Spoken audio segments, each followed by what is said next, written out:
જ્યારે પણ તમને કોઈ ગુજરાતી વાક્યમાં પાસે છે એવું આવે તો એમાં હેવ અને હેઝ માંથી જ કોઈ એક શબ્દ વાપરવાનો હોય. પાસે નથી તો એના માટે કા ડોન્ટ અથવા તો ડઝન્ટ અને પ્લસ હેવ વાપરવાનું હોય. પાસે હતું તો એના માટે હેડ જ વાપરવાનું થાય, પાસે ન હતું એના માટે ડીડન્ટ પ્લસ હેવ વાપરવાનું થાય. મારી પાસે કાર છે. હવે જો પાસે છે એવું આવ્યું, હવે તરત ખબર પડી જાય પાસે છે એવું આવ્યું ને એટલે મારે એમાંથી હેવ અથવા તો હેઝ વાપરવાનું હોય. આમાંથી હું બીજા એક શબ્દો વાપરી જ ના શકું. અહીંયા કર્તા તરીકે જ્યારે આઈ, વી, યુ, ધે અને બહુવચન નામ આપ્યું હોય તો ત્યારે શું મૂકવાનું? હેવ.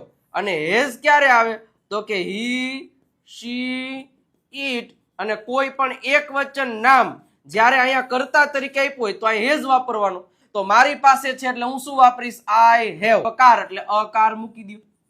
હવે આમાં કોઈ દી ભૂલ પડે? ના પડે. સાહેબ સેમ વસ્તુ આ પાસે હતું, હું એમ કહું કે મારી પાસે કાર હતી તો હેડ બધાય સાથે આવે તો આઈ હેડ. આઈ હેડ એટલે કે મારી પાસે હતી a car. A car. Simple. આ બે વસ્તુ સાથે શીખી લેજો. મારી પાસે છે તો આઈ હેવ, મારી પાસે હતું તો આઈ હેડ. હવે આપણે એમ કેવું હોય કે મારી પાસે કાર નથી.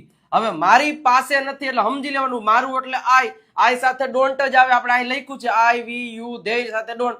તો I don't have. I don't have શું નથી? A car. મારી પાસે કાર નથી.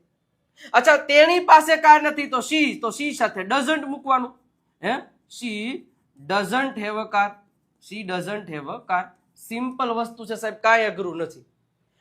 પાસે નથી કહું છું, પાસે ન હતું ને એમાં આપણે ઘણીવાર ડોન્ટ હેવ ને ડઝન્ટ હેવ કરીએ છીએ. પણ સર મારે કેવું છે પાસે ન હતું એમાં તમે ડોન્ટ કઈ રીતે ન હતું એના માટે ઓલવેઝ યાદ રાખવાનું છે મારી પાસે કાર ન હતી. મારી પાસે કાર ન હતી તો હંમેશા યાદ રાખજો પાસે ન હતી એના માટે ઓલવેઝ ડીડન્ટ હેવ જ આવે. મેં એટલે જ આ શબ્દો કીધા છે કે આ શબ્દોને યાદ રાખી લ્યો સાહેબ, એટલે કાંઈ તકલીફ પડે નહીં ભાઈ. તો શું છે? મારી પાસે કાર ન હતી તો આઈ ડીડન્ટ હેવ. શું થશે? આઈ didn't have a car. I didn't have a car. બોલો તો શું થશે? આઈ ડીડન્ટ હેવ અ કાર.